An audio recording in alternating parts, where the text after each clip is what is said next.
semua keadaan jiwa kita, hati kita, perasaan-perasaan kita sudah lebih dulu bahkan pernah dirasakan oleh Nabi Muhammad SAW. Kalau Anda pernah gelisah, Nabi dulu pernah gelisah. Kalau Anda bahagia, Nabi juga pernah bahagia. Kalau Anda merasakan kekhawatiran, Nabi dulu pernah khawatir. Dan miniatur kehidupan kita sudah dicontohkan dalam perjalanan kehidupan Nabi Muhammad SAW agar kita bisa belajar mengatasi problematika kehidupan. Allahu Akbar, kalau beliau tidak diutus oleh Allah, kita tidak tahu bagaimana cara menyelesaikan pemetaan kehidupan kita hingga dengan saat ini. Bahkan satu ketika pernah beliau kemudian dalam masa yang telah panjang berdakwah, qadarullah kemudian ada wahyu yang jeda datangnya tidak seperti biasanya. Biasanya datangnya cepat, berganti hari turun wahyu, ganti pekan turun wahyu. Ini beberapa masa wahyu belum turun. Ada hikmah di balik itu. Teman-teman sekalian, tiba-tiba beliau naik ke atas bukit, wahyu belum turun juga. Pulang ke rumah, belum turun juga. Sampai keadaan itu terlihat oleh kalangan kafir Quraisy dan mereka berkata, lihatlah Muhammad sudah gila. Dituduh gila. Jadi kalau Anda cuma dituduh dengan hal-hal yang ringan, dituduh soleh, kan? Dituduh kemudian orang yang berubah, dituduh semakin beriman dan sebagainya, barangkali itu lebih baik. Nabi dituduh gila, Anda bayangkan. Tuh Muhammad sudah gila. Muhammad sudah ditinggalkan oleh Tuhannya. Muhammad sudah kehilangan pegangannya. Muhammad sudah tidak punya orientasi. Orangnya sudah nggak jelas, bolak-balik tidak karuan. Naik ke atas bukit seakan-akan orang yang frustasi dan seterusnya. Tapi tahukah Anda apa yang terjadi? Setelah berbagai cacian, makian, tuduhan macam-macam diterima oleh Nabi SAW, lantas tibalah masanya Allah menurunkan satu surah, bahkan disandingkan dengan surah yang lainnya. Bersandinglah dua surah ini secara bersamaan turun, surah ke-93 dan surah ke-94-nya, terkait berkelindan memberikan satu harapan yang sangat panjang. Kata Allah, wadduha wal laili idza saja ma wadda'aka rabbuka wa ma qala walal akhiratu khairul laka minal ula walasawfa yu'tika rabbuka fatarda alam yajidka yatiman fa'awa wa wajadaka dhallan fahada wa wajadaka 'ailan fa'aghna fa ammal yatima fala taqhar wa ammas sa'ila fala tanhar wa amma bi ni'mati rabbika fahaddits. Ya Muhammad, saya bersumpah dengan waktu duha. Kalau kita baca dengan ilmu balaghahnya, itu bukan sekedar sumpah mengilustrasikan waktu duha. Karena di ilmu balaghah itu nanti ada 3 turunan ilmu. Ada disebut ilmu ma'ani, ilmu mencari kata-kata sehingga ungkapannya sesuai untuk disampaikan. Mana kata-kata yang tepat untuk disampaikan dalam konteks yang ingin dibicarakan. Itu ma'ani namanya. Kemudian setelahnya ada ilmu bayan, bagaimana mengemas kosakata yang bagus ini sehingga bisa disampaikan dengan jelas, orang tidak bingung menerimanya, paham maksudnya. Kemudian setelah itu kadang-kadang jelas kalimatnya, tapi kedengarannya tidak indah. Woi, rapatkan, woi, apa belum paham juga? Rapatkan saf. Memang jelas, tapi nggak ngenakin. Maka bagaimana caranya disampaikan dengan jelas, tapi hati kita terasa nyaman, memuji.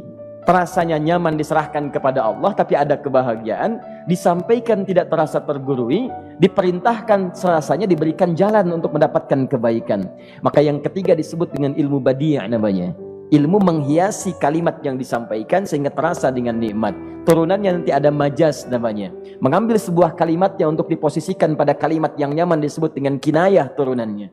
Maka teman-teman kata Allah, wadduha. Diterjemahkan demi waktu duha, bukan sekedar waktu duha, karena duha itu ada cahaya yang indah, dirasakannya enak. Antum keluar waktu duha kan enak tuh, berjemur, kata orang Sunda moyan gitu kan, datang, bahkan sampai dianalisis ada vitamin D-nya bisa terasakan, ya. Kemudian setelah itu ada kenikmatan, enak suasananya, seakan-akan dunia milik sendiri, yang lain numpang.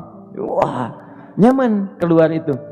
Baik, jadi wadduha itu ingin bersumpah mengilustrasikan waktu kenyamanan yang pernah dilalui.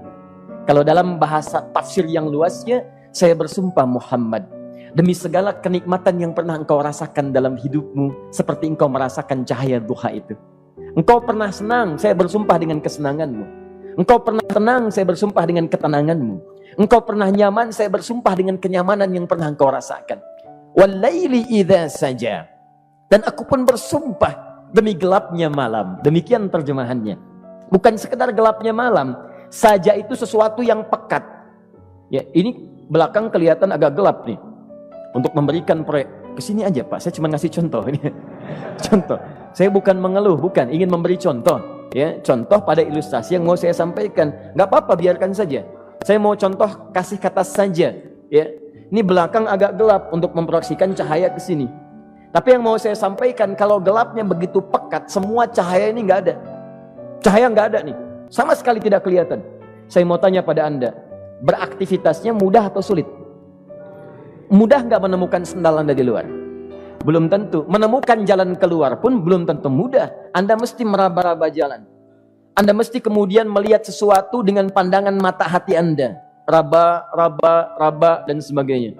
Sampai menemukan jalan itu pun belum tentu benar. Itulah yang disebut dengan gelapnya malam saja pekat. Kadang-kadang ada orang yang menghadapi satu kesulitan yang pekat, suasananya siang, cuman karena masalahnya begitu pekat seakan-akan membuat diri dia gelap. Jalan susah, limbung gitu. Kenapa gelap ya? Padahal terang. Karena masalah menggelimuti dirinya seakan-akan dia diselimuti masalah yang gelap. Bimbang dia, makan gak enak, minum gak nyaman, dan seterusnya. Ya, biasanya makan ayam tenang, ini dikasih yang lebih enak juga rasanya pahit, gak enak zamannya. Maka kalau kita ilustrasikan dalam suasana tadi Muhammad, saya bersumpah, engkau pernah hidup nyaman, ataupun engkau mengalami masalah yang sangat pekat dalam kehidupan. Engkau alami sesuatu yang dahsyat, sampai engkau bingung, bimbang, pekat, mereka menuduhmu dengan macam-macam. Ma wadda'aka rabbuka wa ma qala. Saya pastikan kepadamu, dalam keadaan nyamanmu seperti dulu, ataupun engkau bimbang seperti sekarang, Tuhanmu tidak akan pernah meninggalkanmu ataupun menuduhmu gila. Orang-orang yang dekat dengan Allah Subhanahu wa ta'ala, maka Allah akan menjaganya, baik dalam keadaan yang tenang dan nyaman, ataupun dalam kesulitan yang luar biasa. Walal akhiratu khairul laka minal ula.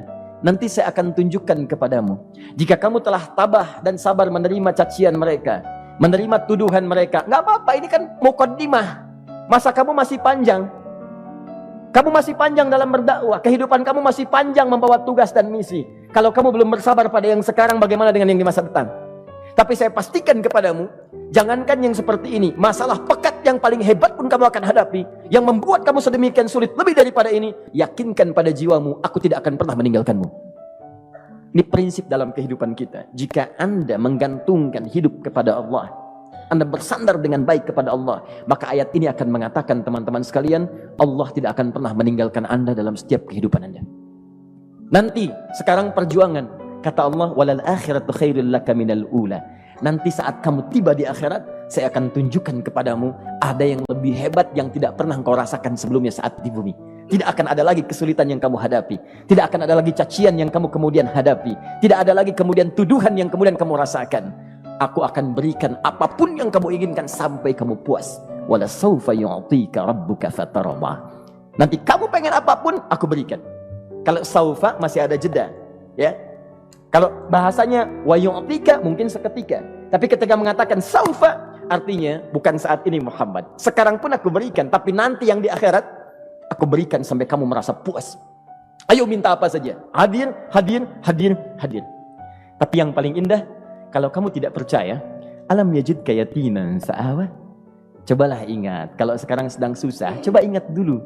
Bukankah saat kamu yatim, aku yang merawat sampai kamu tidak merasakan kegelisahan itu? Lahir bapak tidak ada, aku cukupkan dengan kakek. Kakek meninggal, aku hadirkan ibu dan paman hadir di sekitaranmu. Ibu meninggal, ada kakek. Kakek meninggal, ada paman. Dan Khadijah hadir di sekitaranmu. Bukankah aku rawat pada saat itu? Wajadaka dhallan fahada. Kamu sedang bingung, sedang susah, bukankah sering aku berikan petunjuk kepadamu? Wajadaka ailan fa'aghna. Kamu merasakan kesulitan, lahir dalam keadaan yatim, tidak ada pendukung, maka aku jadikan kaya. Bukankah saat kamu menikah dengan Khadijah, aku tambahkan lagi pendukung untuk misi dakwahmu? Ini pesan dalam Al-Quran. Kalau Anda sedang merasa susah, kalau ingin menenangkan diri, ingat-ingat yang baik-baik yang dulu. Kalau Anda sedang jatuh dalam bisnis, ingat-ingat saat Anda meningkat dalam bisnis Anda. Allah tidak pernah tinggalkan Anda. Mungkin ini ujian untuk membuat Anda lebih hebat lagi di masa depan. Kalau Anda tidak tahan bantingan yang sekarang, bagaimana Anda bisa mengatasi pelintiran yang akan datang? Karena dalam kehidupan bukan cuma dibanting. Anda mungkin mengalami penyingkiran, penyungkuran, lipatan, guntingan, bantingan, macam-macam. Jikalau satu gaya belum bisa Anda atasi, bagaimana Anda bisa berharap mendapatkan turunan yang lainnya? Selalu ingat bahwa jika hidup Anda ingin tampil gaya, Anda harus merasakan tekanan dalam kehidupan. Karena F selalu berbanding lurus dengan P, hukum Pascalnya. Gaya berbanding lurus dengan tekanan. Orang yang ingin tampil gaya dalam kehidupan, maka dia mesti siap menghadapi tantangan-tantangan hidup yang diatasi. Turun ayat sampai ujungnya. Jikalau kamu sudah begini lagi, jangan pernah kamu membentak orang lain. Jangan pernah merendahkan orang lain. Karena Allah pun menjaga setiap hamba sepanjang ia mendekat kepadamu. Setelah itulah turun kemudian surah Al-Insyirah. Alam nashrah lakas sadra. Antum kenal Nabi Musa? Baik.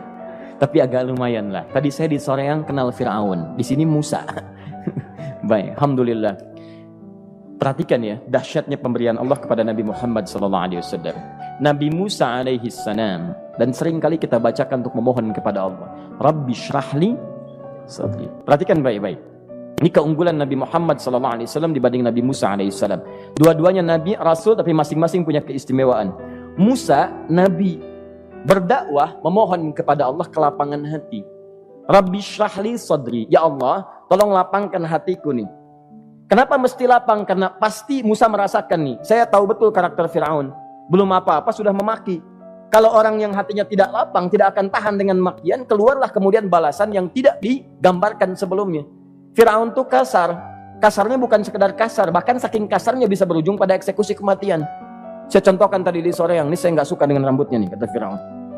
Bukan nyuruh nyukur mas, tolong pisahkan kepala dari badannya. Gitu gayanya tuh, Fir'aun.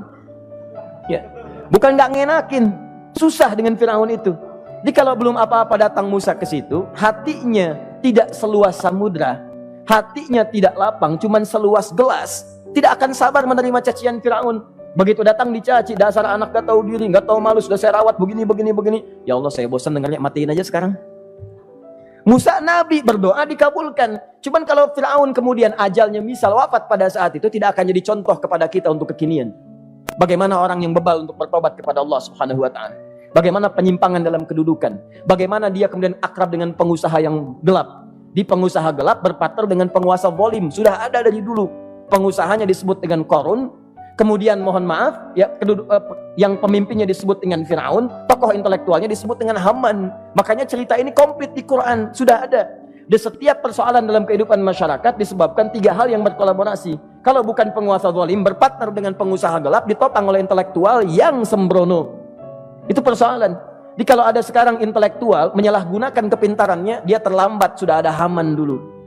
Dan gak usah bersaing, dia bisa bikin piramida, Anda belum tentu bisa membuatnya. Kalah Anda, masih kalah hebat. Ya, jadi kalau dititipkan sesuatu jangan disimpangkan. Yang ingin saya sampaikan, Musa mengatakan Rabbi syrahli sadri. Nabi berangkat berdoa dikabulkan oleh Allah. Nabi Muhammad belum minta turun ayat. Alam nashrah laka sadra. Yang ini minta Rabbi syrahli sadri. Nabi Muhammad alam nashrah laka sadra. Muhammad mulai dari peristiwa sehingga engkau akan lebih sabar lagi menerima tantangan-tantangan dakwah. Mulai sejak itu jangankan dimaki, dilempar batu di Taif. Dari Mekah pergi ke Taif dengan Zaid kemudian. Sampai di Taif mendapatkan sesuatu yang tidak dibayangkan sebelumnya. Kalau cuma dihentikan saat mengajar, wajar. Ini dilempari batu. Anda bayangkan? Bisa kebayang nggak? Lempari batu tuh. Lempar, dilempar. Zaid jadi tameng, berdarah-darah, kemudian mundur. Mundur, beristirahat di bawah tepian pohon. Begitu beristirahat, datang malaikat penjaga dua gunung. Turun malaikat dengan kesal mengatakan, Ya Rasulullah, mud yadaika ilas sama. Ya Rasulullah, angkat tanganmu ke langit, minta kepada Allah, aku angkat dua bukit di Taif, aku himpit keduanya mereka. Aku himpit penduduk Taif dengan dua bukit itu. Apa jawab Nabi? Karena sudah mendapatkan kelapangan, ketenangan, belajar dari peristiwa-peristiwa tadi, indah jawabannya. Lah, katanya, tolong jangan lakukan. Innahum qaumun la ya'lamun. Mereka belum paham saja. Mereka belum mengerti. Tolong jangan lakukan. Aku bermohon kepada Allah. Boleh jadi nanti di masa depan akan ada hamba-hamba terbaik yang lahir dari bumi Taif ini. Kemudian beliau berkata, Rabbi, ila man takilluni, a ila qaribin yu'limuni, am ila ba'idin yu'dhini, fa ana radin ma lam taghdab ilayya. Ya Allah, kemana lagi engkau akan utus aku untuk berdakwah setelah peristiwa ini? Apakah tempatnya lebih dekat aku jangkau sekarang, tapi di situ aku akan disakiti lagi? Ataukah jaraknya masih jauh, tapi di tempat itu aku akan dizalimi lagi? Aku ridha ya Allah dengan itu semua, asalkan engkau tidak marah kepadaku. Asalkan engkau tidak marah kepadaku. La haula wala quwata illa billahil aliyil azim.